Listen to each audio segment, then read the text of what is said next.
Check, namimiss mo ba si Fiang? Oo naman. Parang walang araw na hindi kami magka-call that time. Kasi alos 2 weeks so ako. Wow. 2 weeks ata. Hindi ako nagkakamali. Nalaki na ako sa Ilocos nun. Oh. So, lagi kayong magkausap. Oo. So, wala pang label. Ano ba? Walang label. Love team po, love team. Yeah. Love team lang, Opo. love team. Hindi pa On-screen partner. hindi pa nag-level up. Yung happiness, nag-level up yung happiness. Grabe siya. Pero kung sakali, JM, na magkakaroon ka ng another love team, willing ka ba na may partner sa iba? And same with Fiang?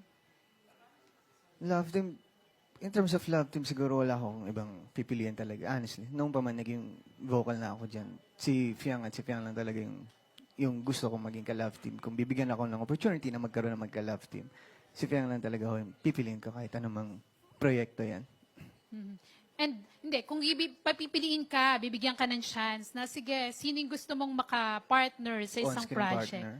O, sino yung dream mo na makasama sa mga actresses natin today? Actresses?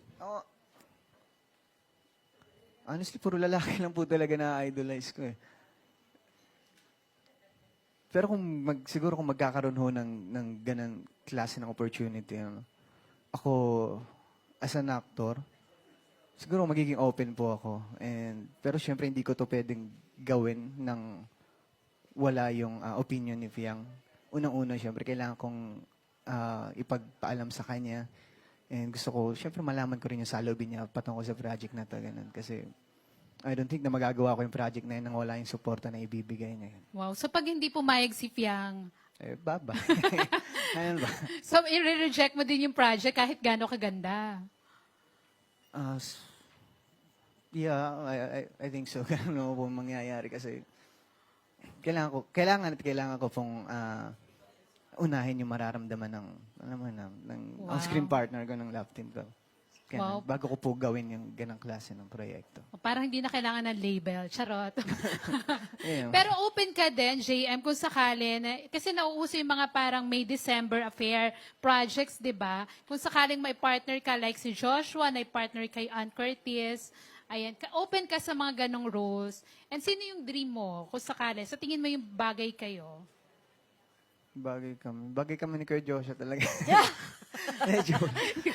Kaya ka natatanong kung willing ka mag-BL eh. Hindi, marami lang ako ina-idolize na actor ho talaga.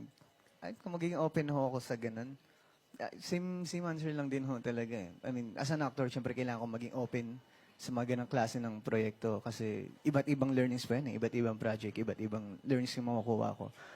Pero ayun, gaya ho ng sinabi ko, kailangan ko rin hingin yung saloobin o yung opinion ni Piang patungkol sa ganang klase ng proyekto. Yan.